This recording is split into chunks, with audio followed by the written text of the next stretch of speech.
Pokemon has a lore problem. And I don't mean the fan theory kind, I mean the kind where you sit down, actually do the math on what the games are telling you, and realize this entire franchise is built on a foundation of biological impossibilities, corporate war crimes, and at least one Pokemon that is legally committing cardiac arrest every time you use Thunder Wave on it. So let's just get into it. No structure, no agenda, just things that have been living in my brain rent-free, and I need to get them out. Let's start with Magcargo because Magcargo is the one that broke me first.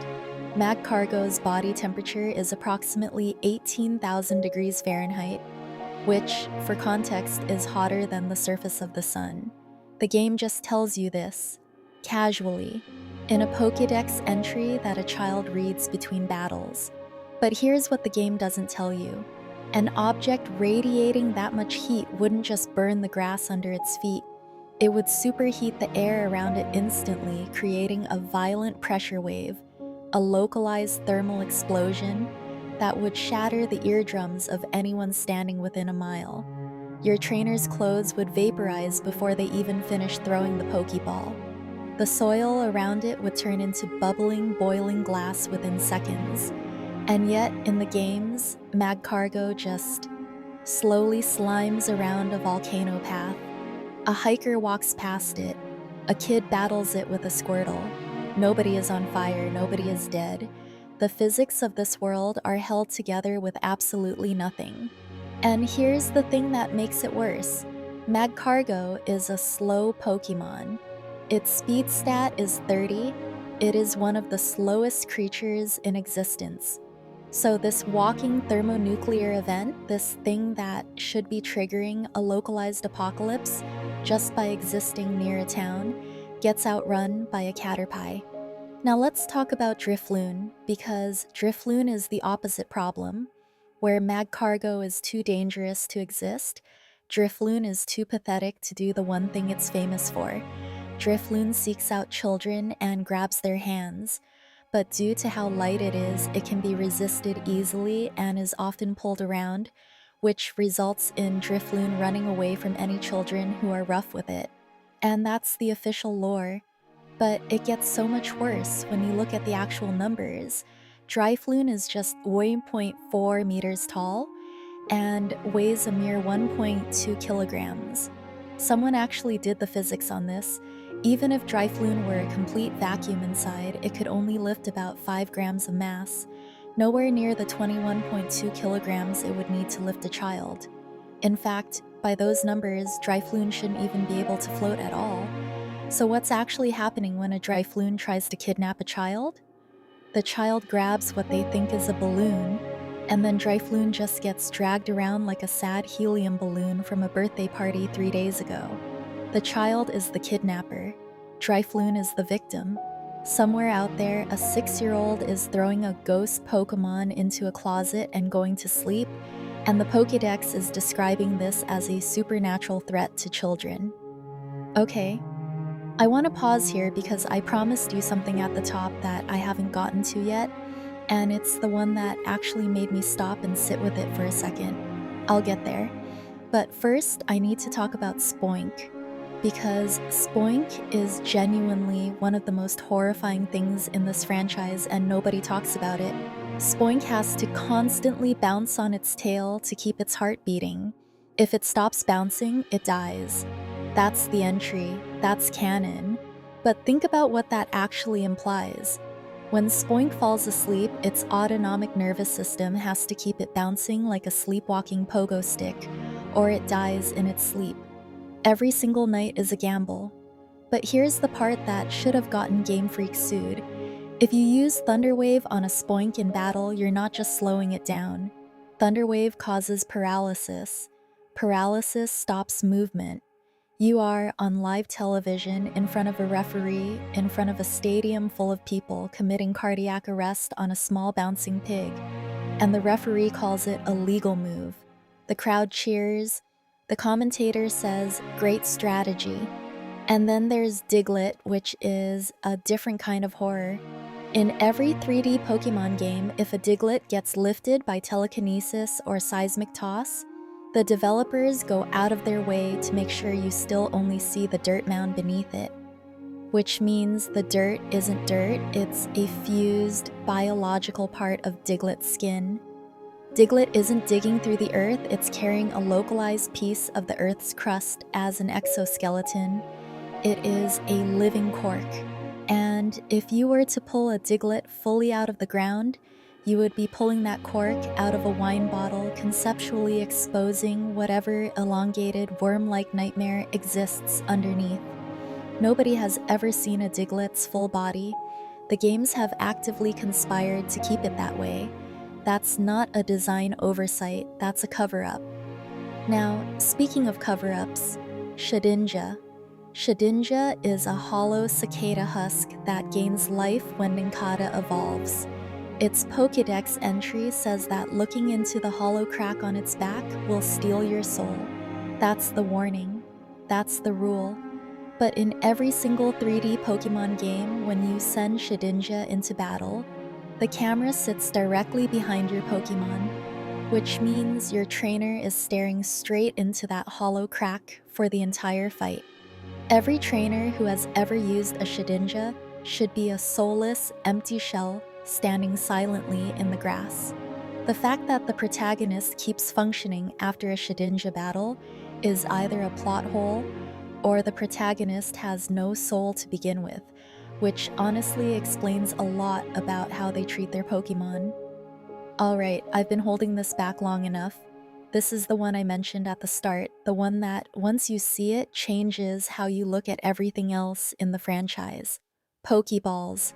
Pokeballs work by converting a living biological organism into energy and storing it in a pocket-sized capsule. That's the premise. That's how they function. Now apply EXMC2. The energy contained in converting even a mid-sized Pokemon into pure energy is not a little bit. To convert a Snorlax, which weighs around 1,000 pounds, into pure energy, you are storing the equivalent of a multi-megaton nuclear warhead inside a small metal sphere. If a Pokeball's containment unit ever leaks, if someone steps on it, if it gets cracked, if a youngster drops it on the pavement, it doesn't just release the Pokemon. It causes a thermonuclear blast that levels a city. Sylph Combing is manufacturing millions of these and selling them unregulated to 10-year-olds. For pocket change, at every Pokemart, next to the potions and the repels, and Sylph Coney has done worse. Grimer and Coughing, the toxic sludge and the floating gas balloon, didn't exist in ancient times. They were created by industrial pollution.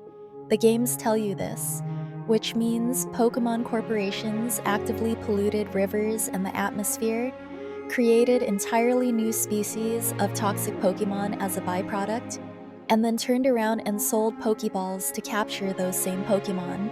They manufactured the problem and the product simultaneously. And Coughing is a living balloon full of toxic gas. Trainers are casually tossing these things around near schoolyards. The entire Kanto ecosystem is running floating chemical warfare hazards, and the protagonist just walks through it with a bicycle. If you're still watching at this point, first of all, thank you genuinely. Drop a comment with the Pokédex entry that broke you. I read every single one. And if you want more of this kind of unhinged Pokemon analysis, there's a video right over here that goes even deeper. Subscribe if you're new, because this channel is exactly this all the time. Now, the Pokédex itself. Have you ever wondered why Pokédex entries read like myths? Like Machamp can punch 1,000 times in 2 seconds. Alakazam has an IQ of 5,000. Magcargo is hotter than the sun. These sound like things a child made up after seeing something cool in the woods, because that is exactly what they are. Professor Oak doesn't know anything about these creatures. That's why he gives you a blank encyclopedia and sends you out alone at age 10. The Pokédex isn't a peer-reviewed scientific paper, it's a diary. It's a 10-year-old writing, "This snail is so hot, probably hotter than the sun, maybe more," after touching a slugma and running away. Every single entry. That's the entire scientific foundation of this world. And then there's Cubone, which is the one that falls apart the moment you do any math. The lore is that every Cubone wears the skull of its dead mother. That's the tragic backstory. But if every female Marowak has to die for her child to get a helmet, then every female Marowak can only ever produce one offspring before dying. A species with a strict 1-to-1 replacement rate where maternal death is required for survival would be functionally extinct within 3 generations. Cubone should not exist. The species should have collapsed before the events of any game. The only way this works is if the skull comes from somewhere else, which raises different and arguably worse questions. And finally, the PC box. When you deposit a Pokemon into the PC, it gets converted into a digital file and stored on a server somewhere managed by Bill or Lynette. And the question nobody wants to sit with is, are they conscious in there? Are they in a dreamless frozen sleep, or are they just sitting in a dark folder next to a file named homeworkfinalv2.pdf, waiting?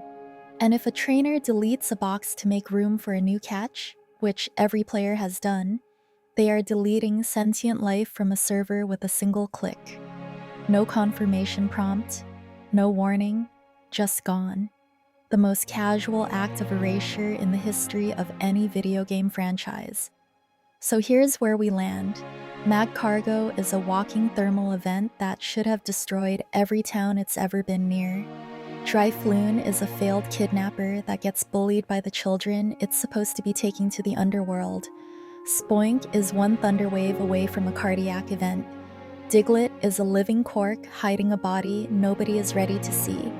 Shedinja has been eating the souls of every trainer who's ever used it.